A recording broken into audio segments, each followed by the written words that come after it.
Live from downtown Detroit, home of WDIV and Click on Detroit, Local 4 News at 6 starts now.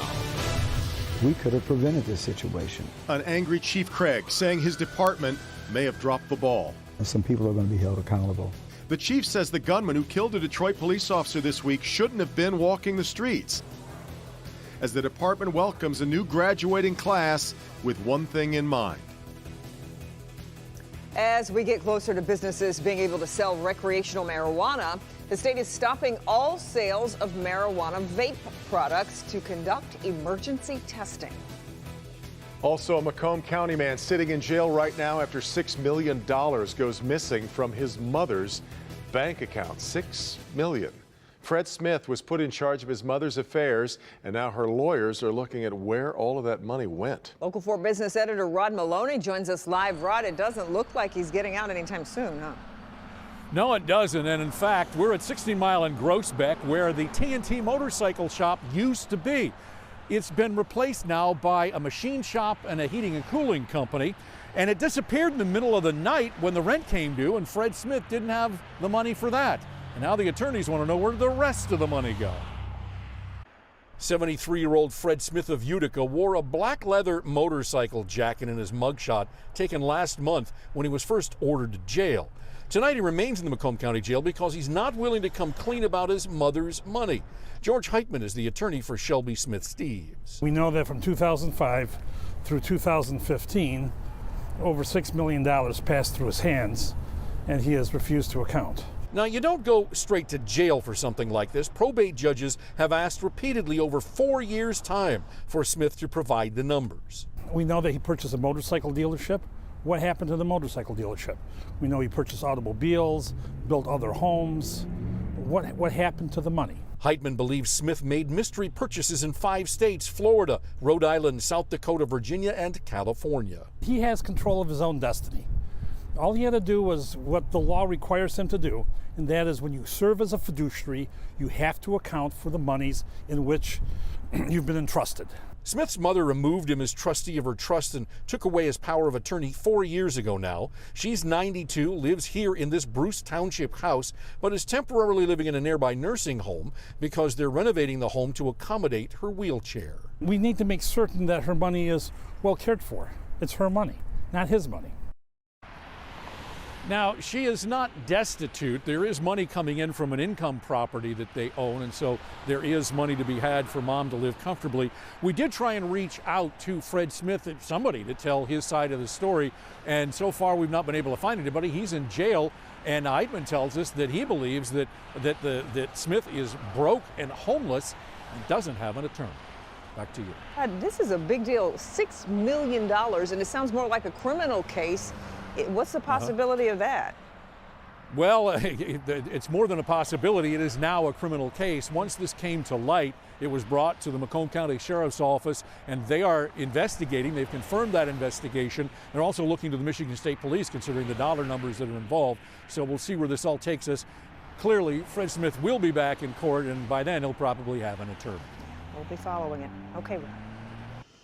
Well, this could have been prevented. That's the message from Chief James Craig tonight in the death of one of his police officers this week. Craig says he is angry that the suspect, a 28-year-old on parole, was still on the streets. The chief says he was involved in a number of shootings in recent days, including one just 2 weeks ago at the same home where Officer Rasheen McClain was killed Wednesday night. In that case, police say he shot up the home of his 16-year-old girlfriend. That girl went to the police department to identify him, but apparently there was no follow-up from the department. He was not arrested, and I will tell you candidly, as we began to peel back that investigation, tell you, lackluster. There should have been more follow-up made. I have launched and initiated an internal investigation because I felt more should have been done.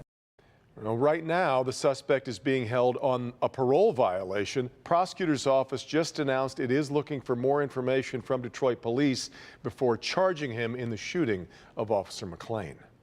Well, the news of Officer McClain's death really changed the tone of today's DPD graduation. Sean Lay was there as they welcomed the 2019 class, and the shooting was, of course, top of mind for these two new officers. Sean.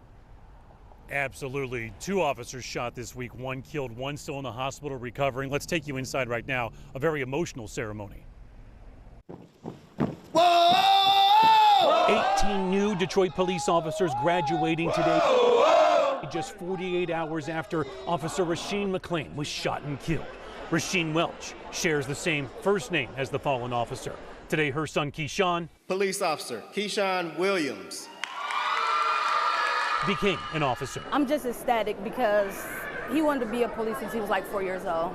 Yep. So he's living his dream, so I couldn't be more happy for him. During graduation, Police Chief James Craig asked for a moment of silence for Officer McClain and Officer Pierre Batum BC, also shot as they went into a basement after a gunman.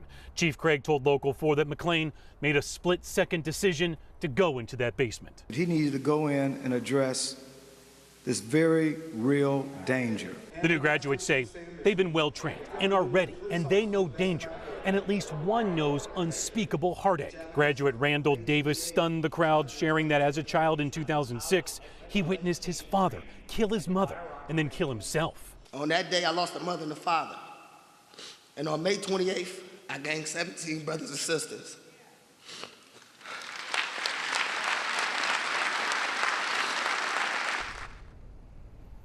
That's Officer Randall Davis talking about his new brothers and sisters on the police force as they now head out on the very dangerous beat. Kimberly, one last note, a memorial fund has been set up for Rasheen McClain, Officer Rasheen McClain, just about 24 hours ago. It's already reached about $5,300. We'll let you know when funeral arrangements are announced by Detroit Police in the city of Detroit for his funeral. Back to you.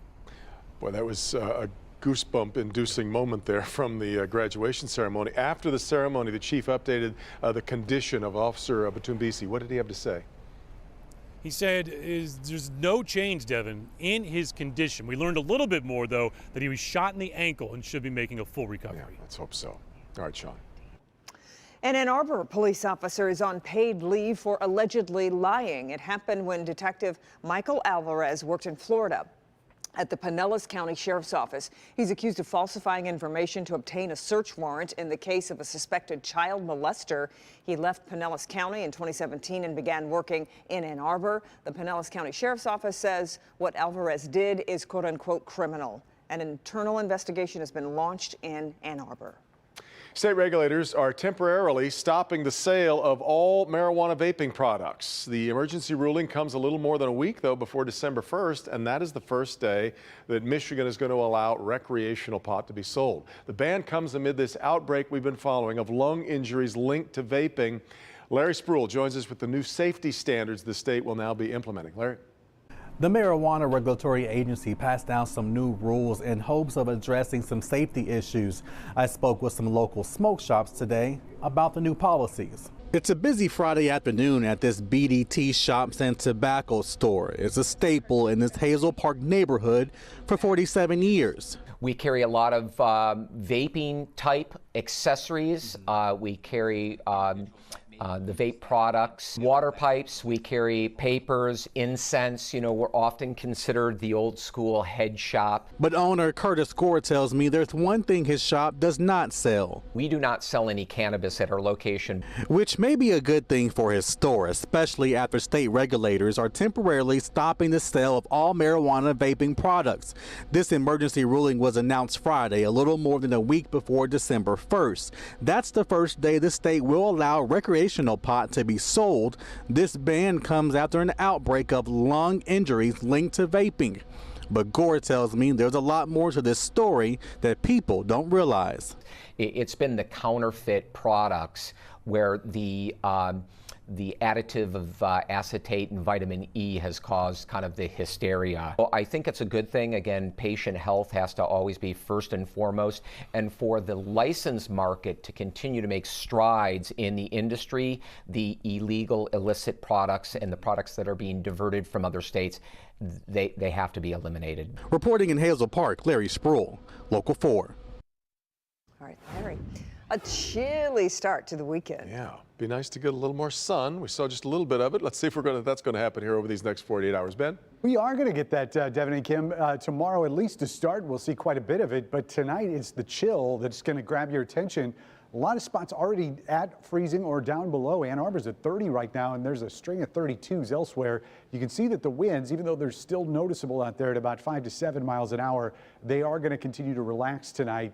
That's not going to help temperatures. It's going to help the wind chills, but we're still looking at numbers overnight that are going to be in the 20s. At least in the afternoon for both Saturday and Sunday, we're looking for 40s. So some improvement for Saturday. Most of our sunshine is going to be front loaded in the weekend. Keep that in mind. But we do have some changes to that Thanksgiving week forecast. So we'll talk about that and see whether Turkey Day itself is going to stay dry all in a few minutes. Guys? Well, in just 5 days, America's Thanksgiving parade will step off down Woodward Avenue. And tonight, it's the big party ahead of the big event. This is a live look at Ford Field for tonight's Hobnobble Gobble. Yeah, the crew from Live in the D hosting our special event there tonight. Jason Carr, Tati Amari joining us live. We're looking at appearances from the Detroit Youth Choir. We've got Nelly and, of course, Santa Claus. Big night, guys. Hey. A huge night here at Ford Field. Hobnobble Gobble. We've been dancing to some Michael Jackson in the background. That's right. The band is warming up. The place is filling up, and we're already having a good time. And look at how nice and beautiful Tati looks, and Kim DeJulio's in a dress, and Cherie's in a dress. I could be wearing one of those T-shirts that looks like a tuxedo, and nobody would even see me. I'd just be standing here. That's okay. You're dashingly handsome enough. That's enough.